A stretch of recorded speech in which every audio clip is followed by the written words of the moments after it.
Hey, good evening and good afternoon. Hey, you're joined by the Horace Towns for another candid conversation with the political candidate and incumbent running for mayor in Riviera Beach, the Ronnie Felder.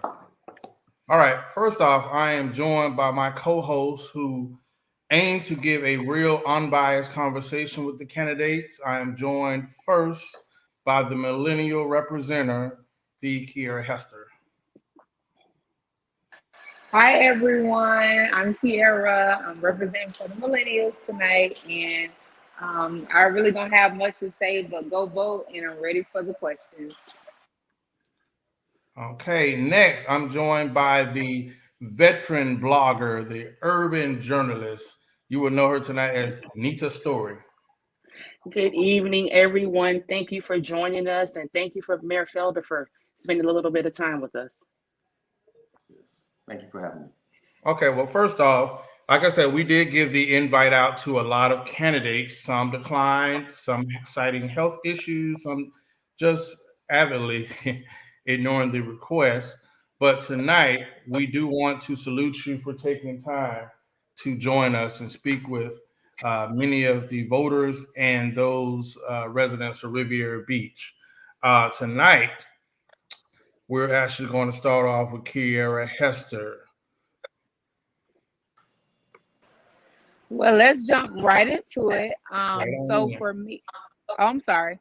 For me, my first question to you, Mayor Felder, is there anything that you feel that you have not done in your last term? So is there anything that you would improve on or anything like that? Definitely, and thank you guys for having me tonight. I missed one form to be here because we accepted you guys uh, invitation first. So, but it's my pleasure. All citizens are important, right?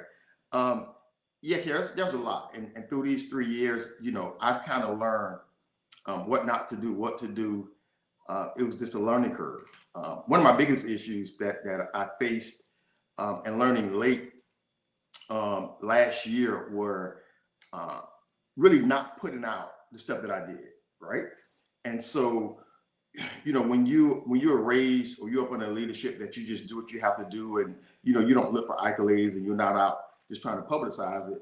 I come from that type of leadership up under my father, and so one thing I would change, which I think we've been doing better with that the last few months, is really putting out what I've been doing, because I understand a lot of people were like, well, what is he doing? We don't know what he's doing, and everybody's not following your Facebook page. And one thing for the seniors, although I am a mayor that goes by my senior homes and sit down with them and find out their needs, but not even using the platform of Channel 18 enough. And so that's something that we really looked at to see how could I improve on just putting out what I'm doing, so then people won't have to guess.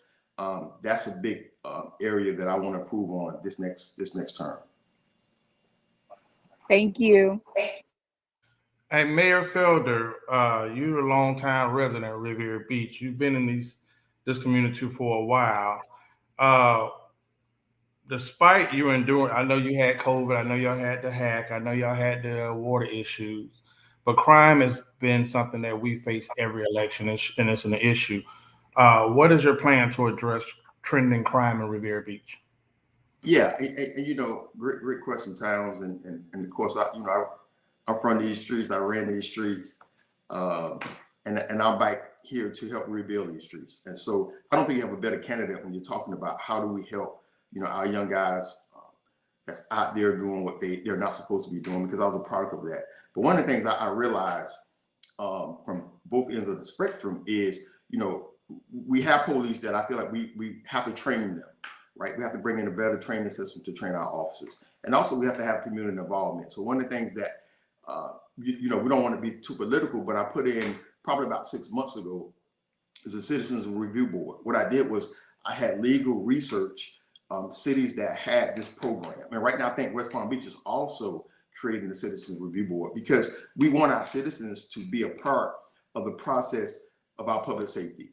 And so they'll work alongside of our police department, not to make decisions, but to give recommendations, right? Now, of course, those crimes that are out of reach from our residents, they won't be be making those decisions. But anything like we get complaints where a police may go to somebody's house and you know, they was treated badly, right? So this board will be able to, you know, give a recommendation, look at that case, give a recommendation on what they think should happen.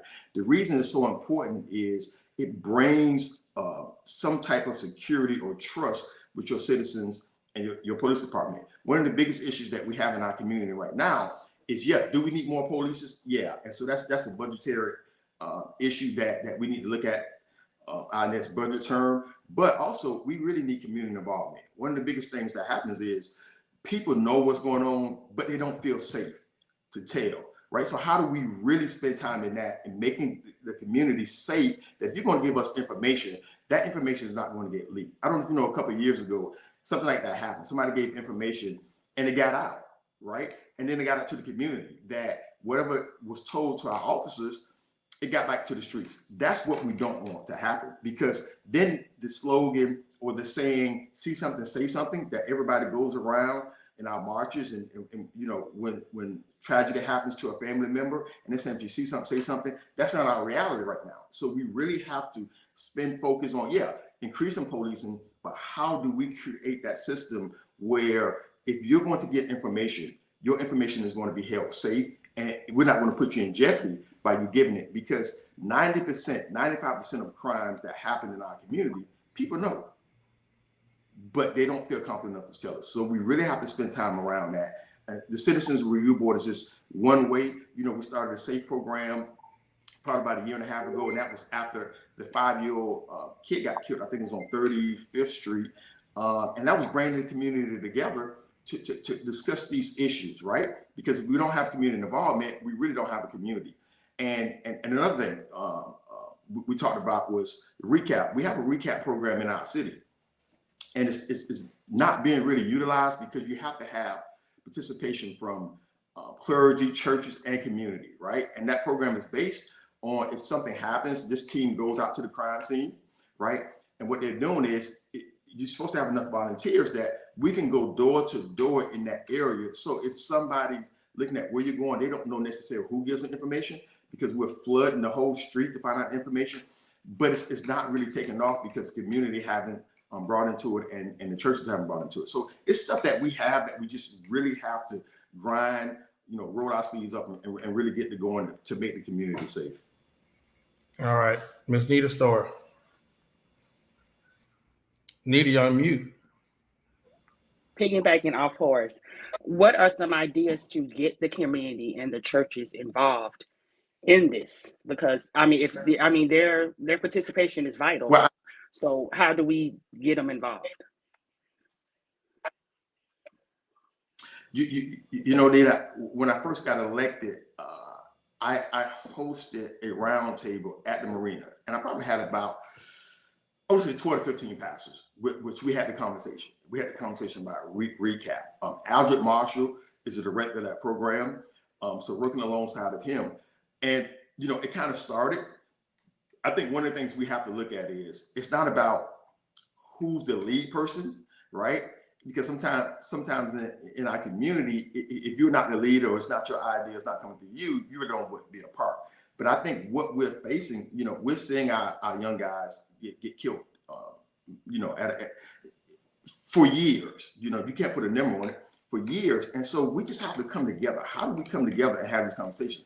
I'm actually going to be at St. James Friday morning to a breakfast with clergy that they invited me to have these conversations, right? What's the role of clergy? And I think, you know, from my position of the mayor, it's really giving them information on what, you know, what's needed, right?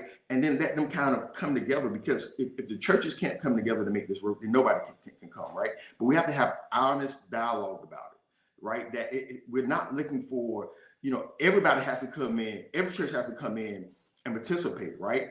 In order for this to happen, because most of the time, if clergy tell their members this is what they want to be done, it happens. So we have to have the conversations with the clergy that can turn around and have the conversation with their members, and then we bring in the trainers to these churches. This is something that this program started actually in Las Vegas, and they've seen a significant cut in crime, but they had participation of clergy, churches, and community, right? And so we know it's evidence-based, it worked. But we have to get them to buy into it, that it's important enough that you get your members involved, and that we can bring in the training to make sure this happens. But it has to be where we're not sitting around the table, just talking about it, but we have to put action to it and let them know that it's really on your backs, because the churches are the foundation of our communities, right? And so if it's not really taking the lead, how do we bring our community back together? It's not going to happen from our office, right? It's not going to happen from the council, right? Like I said a couple of weeks ago at council meeting, we can't buy our way out of this, right? I mean, we're going to put more money, we're putting substations up, stuff like that. But the issue that we're facing now, we can't buy our way out of this, right? We have to work our way out of this. And working our way out of this is coming together, united to make this happen. I said something some time ago, and I know it's very radical, Anita, it's very radical. I said, but are you willing to die for your community? Right? Because we look at our civil rights heroes and stuff like that. When they took a stand, they know their life was at they can lose their life. And so we're at a situation right now where we could be prisoners in our own community because we're not willing to stand up for what we see, right? We're not willing to say what we say. And by all means, I understand, because people are not safe for giving information. But we have to kind of switch that and say, you know what, we're willing to do whatever it takes, because our babies are growing up in these communities, right? And we want them to be safe. Our seniors are growing up. I've already grown up and want to live a life where they can sit on their porch, not worrying about gunfire coming through, right? And so we really have to have some strong people to say, no, it's time, and we're going to do the work to make sure that this happens. Ms. Hester, since you're leaving, Kara Hester, you want to give a final question? I sure do. I might have two more questions. My first question would be, and I ask all the candidates this question: what is your plan to bridge the gap with the millennial age group? We see a lot of events being put on for the seniors. We see a lot of stuff being put on for the elementary schools, the middle schools, but it's kind of like we are leaving out that 20 to 40 age group. So do you have any initiatives or anything to reintroduce to bridge that gap? And I'm so guilty of that. I do a lot of work with seniors. I do a lot of work, of course, with our youth. But I think it is really millennials. It's a couple things, because we want you guys to be able to come back into the community, right? Not only to have entertainment, but also to live, right? To be a part of that, live, work, and play in Riviera Beach, right? And so our whole downtown quarter, Marina District, should be focused on, when we're doing that project, should be focused on what are we putting here for millennials, right? Because that's important, that we are designing stuff that's going to be suited to your group, your age group, and making sure that we're creating or developing entertainment that's going to fit you guys, right? And so if you look at Riviera Beach, like it's really nothing. I mean, all we really have is the event center, right? Where we host a lot of senior stuff. We have Lindsay Davis. It's not even really stuff for my age group to go to, right? And so we're always going outside the city, right, to spend money. And so it needs to be a collaborative effort, that when we're talking about the redevelopment or the development of our marina center, that we don't miss any of that. Our millennials, that we don't miss, I don't know what you call my age. I'll be 53 in a few months. We call it season. Season. I like that. Season. Why are you saying no, Nita? So, I think that's the stuff that we have to look at with millennials, is making sure that we are intentional about, when we develop, that you guys are in that plan, and that we're bringing in entertainment that you guys can enjoy this city like anybody else. All right. I guess, you know what? Mayor Felder, I'm going to ask this simple question. What is your main goal? If re-elected, what is your main goal as mayor this year? Yeah, great question, Towns. And I think to focus on the housing, the public safety, and economic growth, right? Those are my main three. When I ran in 2019, I think the three was, clean water, bridging the relationships between community and business, and senior revitalization. I'm proud to say, just 9 homes, and a lot of, we were really on a pace, and COVID stopped a lot of it, but, redoing 7 of our senior homes, landscaping, right? Being able to put roofs on senior houses that were being furnished by businesses. Because, when I look back, I know Mr. John Green had a program for seniors and houses, and that program is no longer, that program is now at the county. So the city doesn't have that program anymore. And so what I was looking at to see, how do you bridge that gap? And, being successful in that, really knocking the doors down to these businesses that want to do stuff in the city of Riviera Beach.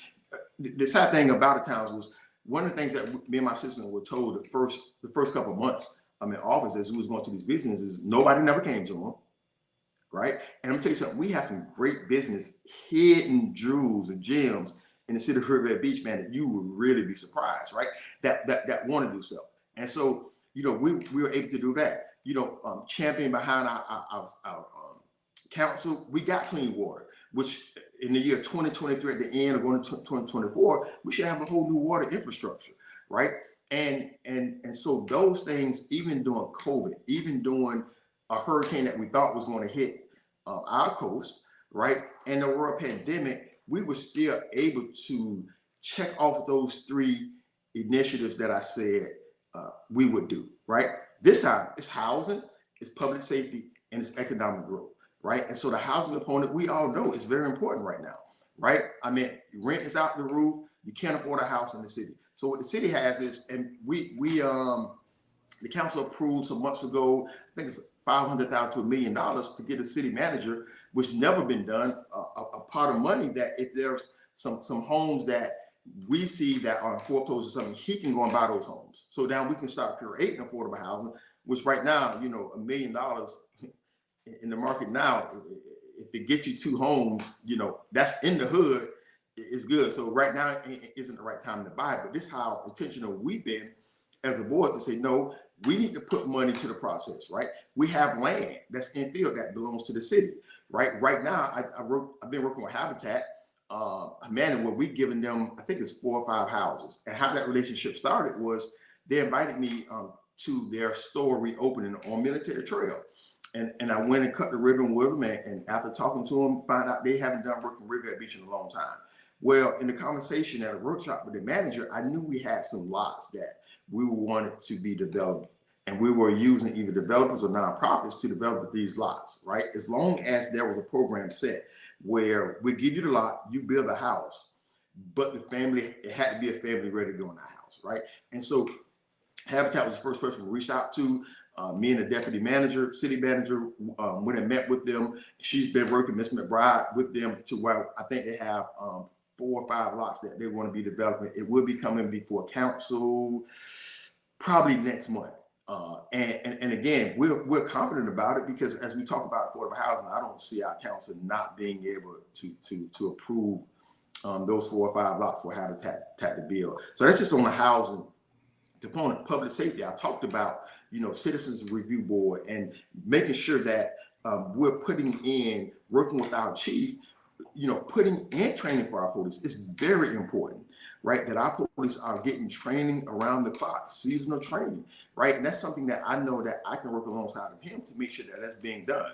And then third, economic growth. How do we create economic growth in our community? We know development is one area, right? Where people are going to spend money, right? But we also want to make sure that we can create stuff outside the CR8 district because we're limited there, but where we take a say smooth to me, please, right? And if we have some properties or commercial properties over here on the west side that we can create systems like we did for Smooth Me Please and let small businesses come on a program where they can open up their business for the first time. And so, that's going to stimulate economic growth. That's going to give people entrepreneurship businesses. And that's something that, again, as I said, we have to be attentive about to make sure that we are utilizing every inch of our properties and land that we own to make sure that we are creating what we want to see and making sure that these properties are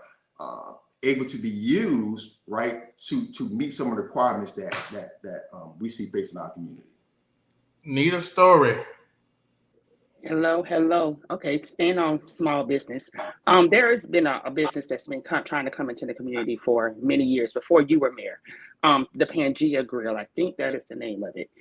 She has come back every week, and she's not the only small business that has complained about coming into the city. What can you do as a mayor to make it easier for people like small businesses like her to actually come into the community, because I can see her frustrations every time she comes to the mic.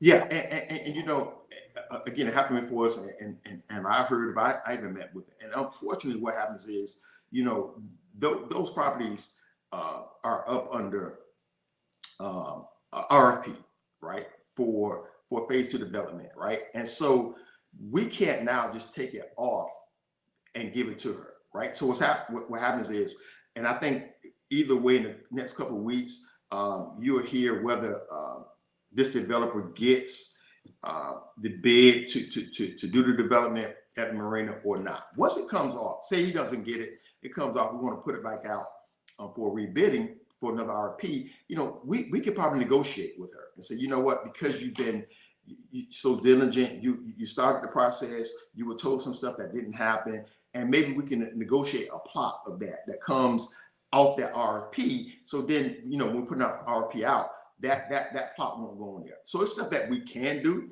Of course, it's working along with the commissioners from the CRA to make sure that that's happening, because everything has to go through that vote. So it's important that, you know, those relationships and my relationships with the commissioners, where we can, you know, have that dialogue about, hey, listen, if it's possible for us to do this, because, you know, she was promised something that didn't happen. And although it wasn't on our watch, she would do our due diligence to make sure, because what we don't want that narrative to go out that, you know, we're just like anybody else. So I think we're, you know, moving forward to change that. And this is just one of these instances where, you know, it landed on our lap.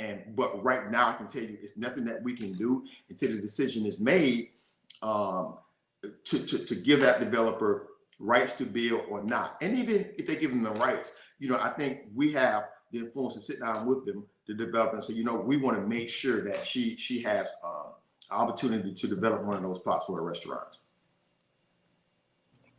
Okay, it's my turn, Nita. Mayor, since I guess we're going to be in that same corridor here. The question that keeps coming up is about the CRA. And the CRA, there's benefits to being in the CRA district. As mayor, what will you do to address the needs of the areas that are outside the CRA district? Or what have you done? Say it again, I missed the last point. What have you done, or what will you do to address the areas that are outside the CRA district that do need some investment? Yeah, and again, Towns, I think it's something that, as I mentioned earlier, is creating, looking at what properties the city have, right? That we can develop, right? Inland and infield properties, putting money that we can purchase some properties or homes that are in foreclosure. And again, working with property owners, right? I'm in the, working with a property owner now that wants to develop, and it's going pretty good, because what we're telling them is, and it's all about relationship, because we can't go in there and tell them what to do with their properties, right?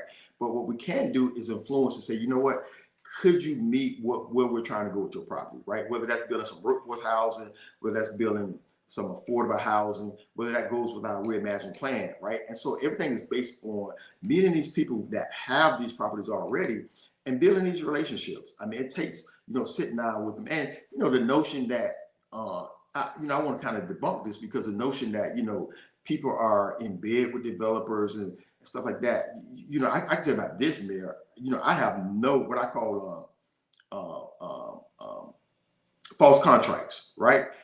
You know, but the whole intention is, if we don't build these relationships with the people that owns this property, own this land, then what are we doing? And so, you know, that's one thing, to make sure that we can get them to build around what we need. And this project is going really well, because they're listening, they understand the scope of our community right now, and they're looking to do that, right? Secondly, again, it's being able to look at what commercial properties we have that we can turn into a smooth and me please, right? Thirdly, it is, again, taking our lots and making sure that we build affordable housing. Now, again, when I first got in the office, I was looking for a program that John Green ran that's in the county right now.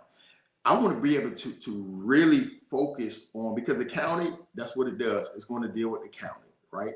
Specifically for Riviera Beach. It was done. I tried to research, put all the paperwork that John Green had. How did he get this program started? Because, you know, it's a time that John would put roofs on your house. He would pay seniors' water bills. He would, He would put windows in. And so we're looking to bring that back. And it's going to take work, but that's going to be for the properties and the homeowners that are not in the CRA district. And again, it's sadly because, you know, what we do from my office and my organization is, you know, we're going painting houses. So we partnership with solid waste, right? We have a resident fill out the paperwork to get the paint, and then my guys going to paint the house.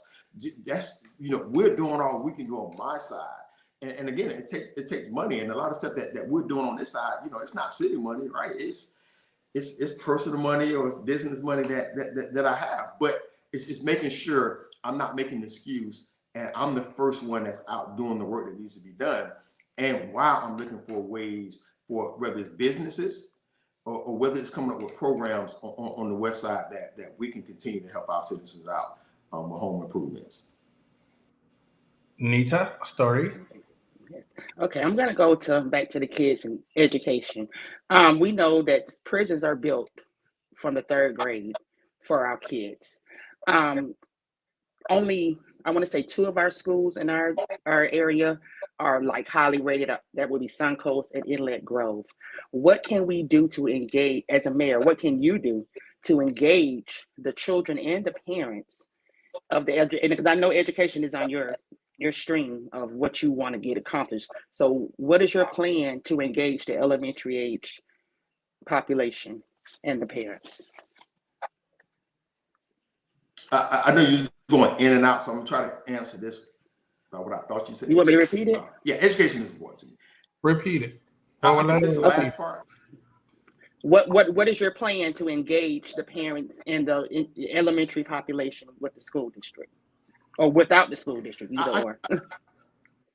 Right, and what I've done, right, and I'm telling you, I am so proud, right. Being engaged in I mean, one of the first things I got when I was elected, I went to the schools. I was their hoop person for our schools when it was before they did the testing, right? And so I'll go around the elementary school, speak to the kids, rah, get them all pumped up for the test. And I said, you know what? Every kid that scores 4 and 5, we're going to do a big day at the Rapids, right? And so what happened is the summer came and they came back. We took 2 busloads of kids to the Rapids, right? And so I've been involved in our schools from day one. Anytime a principal called me, I'm at that school. I realized this, right? We have great teachers, and it's not that our schools are bad, right? We have to look at it from the standpoint. We don't have a lot of choice schools here, right? And so a lot of our kids are going outside to the magnet schools. They're prevailing, right? And so that's something we need to look at. You know, how do we get more choice schools here? A lot of our kids are going to performing art schools. You got the Bach and stuff like that our kids are going to. The issue with here is being able, because from my position, you know, I'm not going to change anything that the school board has to change. But what I have to do is be involved. I have to be there to answer the call, the bell when they need me, right? So some things we did. I took Washington Elementary, right? I went and bought a flat screen TV and I provided a meal for a site meeting for parents to come. We put it out, we put flyers out. Come, the mayor's providing food. He's dropping off a big screen TV. We had a great turnout, right? My thing is this: whatever the cost, because while we're looking for somebody else to do it, my thing is I should be leading that, right? And so, you know, I'm coming up with strategic ways to get our parents to come to some of these meetings. And sometimes, guess what? It costs. And I'm proud to say this isn't something that I can take city money and do. This has to come from personal. But because I'm so engaged, I'm willing to do that. Schools called me. Kennedy called me. They didn't have stuff like basketball shoes, right? For the team. I partnered with A.B. We got Nike. We bought boys and girls basketball shoes. I'm very adamant about Kennedy. When I adopted Kennedy when I first got elected, it was funny. They did their honor roll breakfast, and they called my office and said, "Mayor, we called McDonald's." He said, and I'm laughing. They said, you know what? I said, "What do you mean McDonald's for honor roll students?" They said, "No, this is what we do." I said, "It's the last time you would do that." I got Ravovich, I got the Tiki, I got Chico Mac. Is one more company that I got them to sponsor honor roll breakfast. One company, we actually took the Chico Mac. This is a company right in our city, Fortune 500 company that creates surgical instruments, right? They got 2 locations. You'd be amazed. We actually did a honor roll luncheon at this business so the parents can come see what they're doing, because they had not hired one person from Riviera Beach in over 30 years, right? Because of this relationship, they hired their first person from Riviera Beach, right? So we were only able to get 2 honor roll breakfasts because COVID hit, right? But this is what we were already doing in our school system, right? If you talk to Lincoln, I mean, I've sponsored so many events. So my job as the mayor, right, is to be there for the beck and call. I can't tell you I can go in there and change everything. One of the things I did on the outside, right, was looking at some of these areas that need to be done. And I created an after school program, Academy for Boys, that's running right now, right? Because we looked at a lot of our boys, and it's not that we're not going to bring girls in, but we were more intentional about bringing the boys right now, because we saw the pulse of our kids. Most of our boys are growing up in maybe a single parent home, right, with their mom. They're going to school. Most of the teachers are what? Women, right? And so there's no male interaction. So we started this program, right, for prayer out of Jay's ministry, that Boys Academy, that we are intentionally touching these boys around entrepreneurship, right, leadership skills, technology, right, and because we know every kid may not go to college, so we want to prepare them along with these companies that we've been in relationships with to introduce them to this. So it's not. I think if we have roundtables needed with community, because this is my saying, we need to stop saying what the school is not doing, and we need to be creating our own programs that we can make sure that the school's not doing it. We're creating after school programs that are doing it, right? We can do this, but when we're just always pointing the finger, that means we're really not doing anything. And from my office, I'm limited on what I can do as far as the school. But anytime the school called me, I'm going to do what I can do. On the back end of that, we're trying to capture what they're not doing and create programs that these kids can come, and then we can give them the tools, the necessary tools that they need to be successful. All right, Mayor. I've been here all 35 years of my life. Uh, Singer Island and Riviera Beach are one city, but they have been divided. Uh, as mayor, what is your plan to bring some unity between the 2 parts of our city that is one? Wow, man, that you know, and I don't mean to be funny when I say this. I start trying to bring the churches together. You know, and again, I think we look at one component, right, where we just say, how do we bring Singer Island and Riviera Beach together? It's a whole city that's divided, right? You got West divided against the West, right? Let's look at that. You got West that may be divided against the East, but it's one city, right? And I'm more tuned into it's stuff right here on this side that needs to come together. Forget what I'm talking about, right? Now, one of the things I did, you know, I mean, anytime Singer Island called me, I mean, that was one of the first projects I did going over when I got elected. They called me and I was over helping one of the condos out, getting some stuff that they needed, right? But you know, I don't want to separate it as a Singer Island or a West, and I know we say that, but it's just much division on the West side with us, right? And so how do we really you know, get to the bottom of this and come together as a city? And so, you know, I know your question, I'm not dodging your question, man, but you know, when I'm here every day and just like you guys, and I see the division, so I think the whole city is divided, right? It's just not where the West is divided from the East, but you know, this whole city is divided, and you got pockets that needs to be dealt with and to come together. And so that's my goal to you know, churches, you know, how do we bring them together? Residents, how do we bring them together? You know, there's some stuff that goes on out here, and there's some stuff that are said, man, you know, that it's not pleasant, right? And so you know there's a disconnect, because I'm gonna be honest. I mean, most people that gets on or comes to the mic on Wednesday aren't singing out to, you know, say crazy stuff. You know what I'm saying? It's people from the West Side, and so we have this big division that we have to all sit together and sit around the table, whether it's Sing Island, the West, and say, how do we really get to the bottom and bring us together as a community? Yeah. So holistically, I want to be about that and not just make it a Sing Island and the West Side, but it's the division amongst this whole city.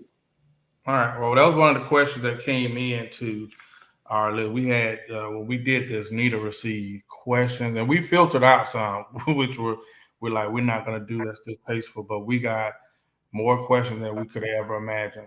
So, Nita, you up? Yeah. Okay, what are your thoughts on the direction of the city that the city is headed in now, and how can you make a difference to ensure that the city stays on track and do what is best for all residents? Repeat that one more time.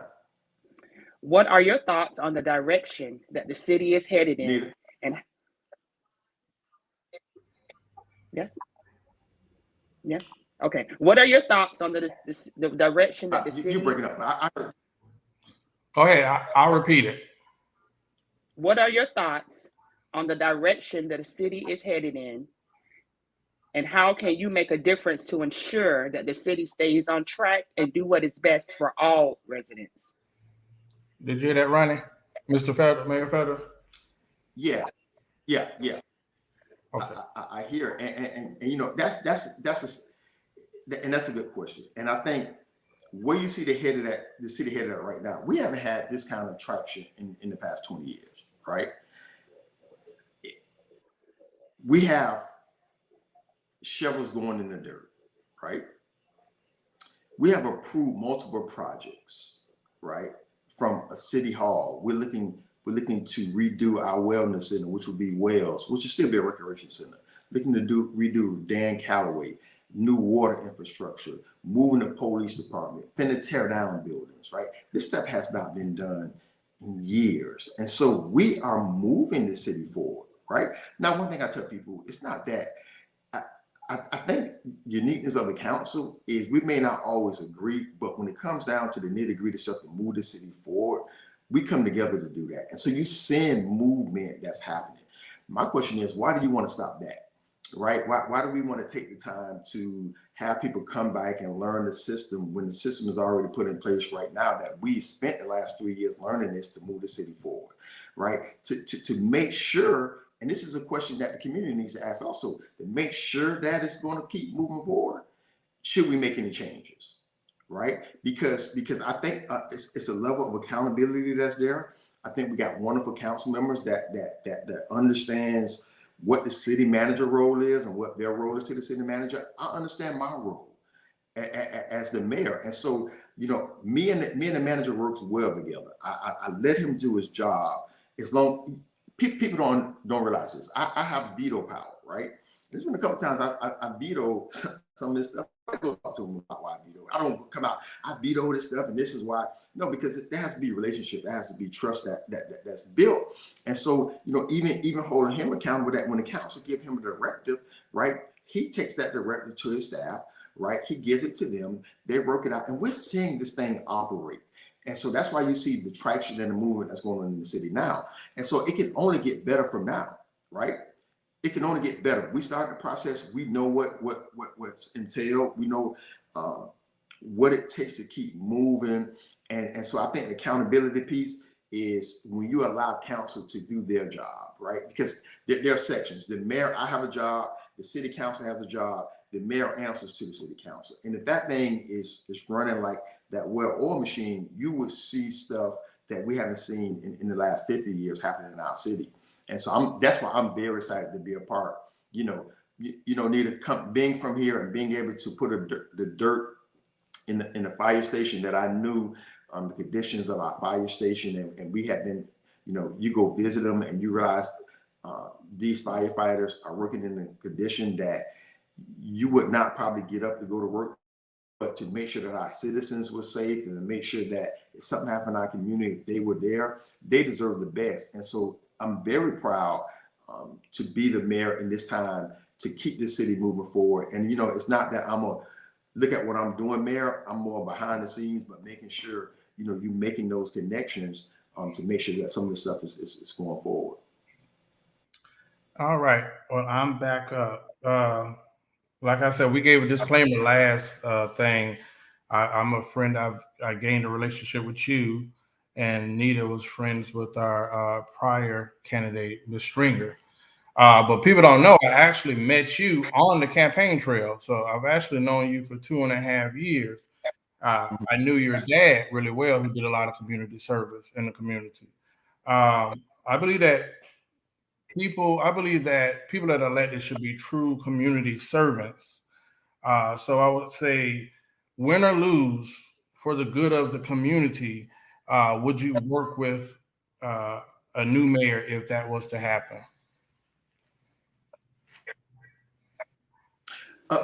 Of course, man, and you know, when you breathe and breathe it and learning the art of community service, you're willing to help anybody.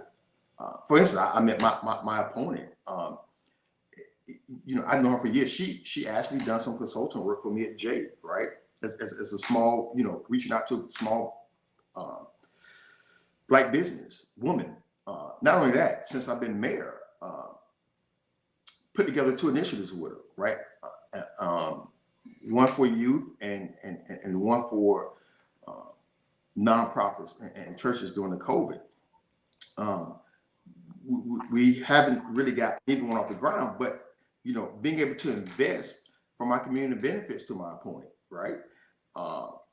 And so I've been doing this, and not just for her. There's been other businesses, because one of the things is, as a mayor, I can't do it all. So you rely on businesses that has an expertise, and then you invest in them and you get behind them and do.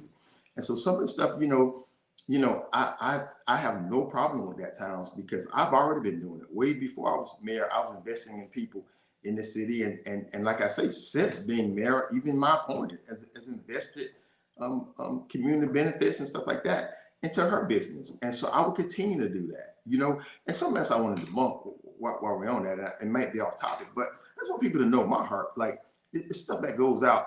One thing I won't do is run a slanderous campaign, or people have stole my signs, right? It's just the art of what we're in. And once you sign up for it, you sign up for stuff that it's going to make you very uncomfortable, and stuff is going to be said that you may not be used to being said to you. But as long as you're true to yourself. And I want to say, I don't want anybody to speculate that my team will go pick up any signs, right?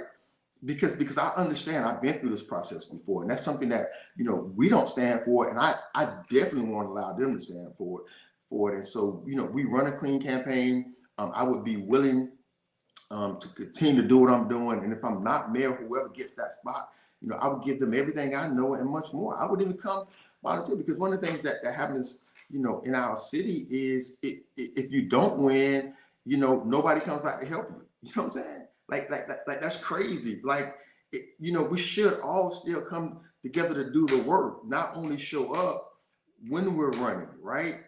Or if we lose, how do we help the person that wins to make the difference from our city? Because if you love our city, it's just not, we have to be in position to do what we do.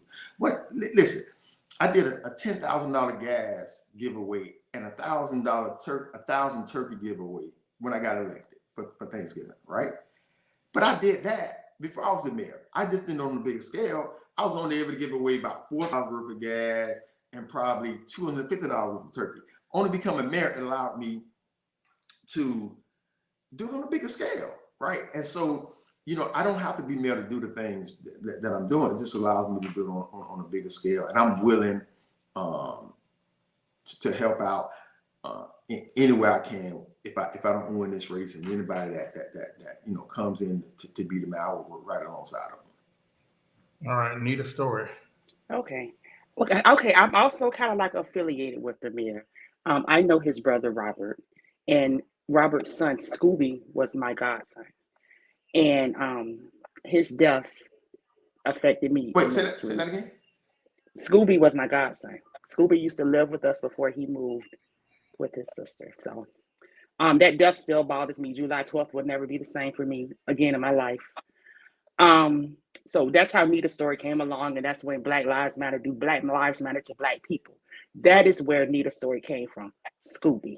So rest in peace to y'all. So I'll go back to the youth because I'm very passionate. I have a son, I have a daughter, I have a son, and I have a grandson. So I'm very passionate about Black youth. So Valerie Grimsley has an excellent program where she works with the youth. Why don't why don't all the programs kind of like group together and become one to get to going behind her instead of having so many different programs when she does such a great job with the youth and she really doesn't get a lot of credit. Mayor Felder, did you hear the question? You're going in and out, but Well, I'll ask this. she said, how do we link? What was that? She Valerie highlighted that Grimsley. Valerie Grimsley is doing a phenomenal job with the youth over there. What is the Urban Impact? What is it, Nita? Where the new library is. Yeah, because she stayed with Right. over at Weed and Seed. YP. She was with the kids. She was with the kids at Right, Weed and YP. Seed, and she has a lot of Black boys Right. in her program.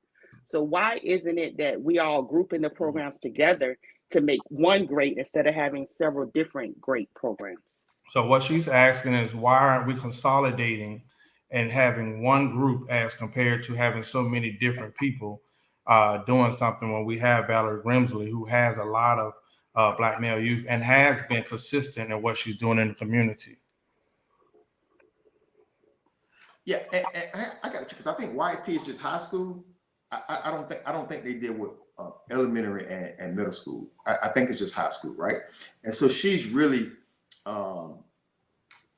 meeting that need with our high schoolers. And so a lot of programs are geared toward what? Elementary and middle school students. But you're right.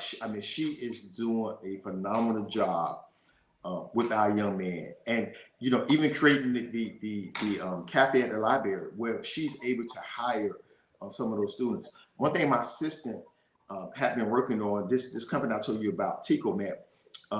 We met with them a couple of weeks ago, and they wanted to start this incubator program that we actually met with Ms. Grimsley, that some of her students can be introduced, because they're even putting them through Palm Beach State to get the training free of charge, right? Because they need a younger workforce because their workforce is aging out. And so, you're right. I think me and Councilman McCoy, and this a lot of stuff is before COVID.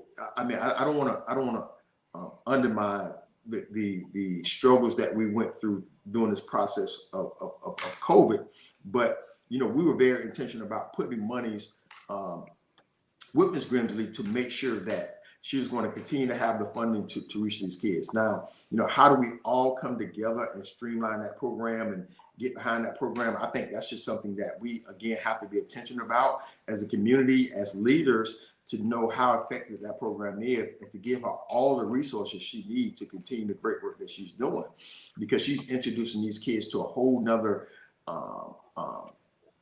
vision on what they can be. And it's just not always being Riviera Beach, right? I mean, I know we're putting money with her to take them, I think, to DC, right? To see the museum, the African American Museum. And so it's a lot that we need to do to make sure that we are standing behind her. And she has my support 100%. She knows that. Anything I can do for my office, but really, standing behind her and that YEP program and making sure that she's going to have every resource that she needs to make sure that her program is successful. But I think it's a way too that when we are creating programs for our elementary students and middle school students, they can go right into her program. So it can actually be a feeder where programs are dealing with the younger kids, and then they can feed them through her program as they get in high school. So she's doing a great job. All right. Mayor Felder clicked out for a minute. I'm pretty sure he'll come back in a minute. He's searching, he's circling, so we ain't totally lost him. Wi-Fi, is it a bad weather out there? So he'll click back in a second. Did he answer the question for you? I can't hear you, Nita. You're on mute. I wasn't aware of any elementary or middle school programs that were being active right now. You know what I'm saying? So if there are elementary and middle school programs that are active right now, that would be great to hear about. But I don't know her age group precisely, but I just know she does such a great job, and she's like a woman dealing with men. You know what I'm saying? So, okay, but Yeah, and then so she's definitely did. She's Mom, definitely done phenomenal back. yeah. Oh, he's back. I'm Hey, back. we did a commercial. Yeah, we Hey, had a commercial break. We this had is to my pay bills. this is my last this is my last question for you because we kind of had it scheduled for an hour, but Miss Hester left, so that took off some time. My last question: with all the shovels in the ground, you got a new water plant. The water in this city has been horrific for years, right? So with the new water plant and these prices increasing, that means it's going to be additional costs, right? Do you have any plans to address the rise in water costs for senior citizens in our community that are residents? No, great question, Hers. You know what? And to be honest, I don't think we have as a board really looked at that, right? I think we were more adamant about, okay, let's get this new water plant because water has been an issue for so many years. We want to make sure that we get that process going. But in that, I think in the next year and a half, 2 years, as that plant is being built, that we do have that conversation to make sure that if there's going to be a significant rise in water bills, that we can somehow put an incentive in there that we can cap off for our seniors. And so, one of the things that I believe that we can do is, working alongside of that board and giving them these ideas to take back to dissect and come up with a plan that's something that can be done. And I think that's a great idea that I would love to take back and say, as we're doing this new water infrastructure, and if it's on the backs of our people that the water bill goes up, can we put a cap? Or what kind of incentive can we have for our seniors that we know, are on fixed incomes? And so, sometimes, we're happy we got that new plant that's going to be going up, but to really take a look and sit back and look at who is it really going to affect in the end. And we want to make sure that we cover those areas. So, I will be taking that to those to have that conversation to see what kind of program or incentive that we can come up with to stabilize that bill for our seniors. Okay. So And because and let me say this, because we're on an old water system, and I was up in I think we're in Vegas or somewhere, and we went and seen this plant similar to the plant that we're going to be having, right? Because that new technology is actually more efficient, and oftentimes the cost is efficient to it also. So it may be something where once we look, hopefully putting this new plan in, it'll be like people's water bills are going down. So I really like I would like to hear that. okay, Nita, you get the last question, and then Okay, I have so many more, but I'm just gonna wind it down. Why should you be reelected? Mayor, Why should I be here? ask why should you be reelected, and then after that you can get your closing comment. You heard me, sir? Well, my closing comments would be probably why should I be reelected, right? Right. Can you hear me? Mm-hmm. Can you hear me? Yes. Yes. Can you hear me? Yes. Yes. Well, I think my closing. Can you hear me? We hear you. So I hear. my closing. Okay. My closing comment is probably going to be along with Nita's question. Why should I be reelected? I did what I said I was going to do when I came in office, right? 3 things I ran on. And even during a COVID, even during a pandemic, just let me share some more stuff that I don't brag on that I did. I had 2 trailers to go to Bahamas when Hurricane Dorian hit. I took a trailer of goods with our fire department and our police station to Louisiana that was devastated by a hurricane. We put Blight art up in our city after 9 months of going back and forth just to see a glimpse of us on something that's tangible that we can ride by, because we are a predominantly Black city, that when we want our kids to see some of us, it's nothing that they can see tangible. I've worked with our schools, every school in this city. I answered every call. I went to every senior that called me, whether they needed whatever. And I don't even want to go in telling nobody's business.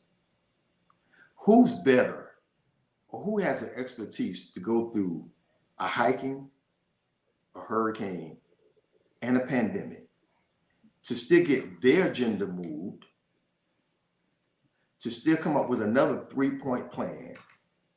And if you see the city moving forward, who else better qualified than me? I understand that you got some folk that want to come in and continue what we've already started.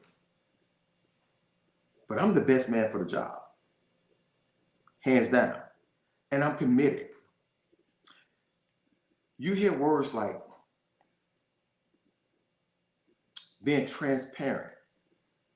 I'm very transparent. I'm the mayor that came on to tell y'all my whole life story. You know, I don't run for my life. And what makes me adamant is I understand that just like the streets that I ran to help destroy are the streets that I'm helping to build up now.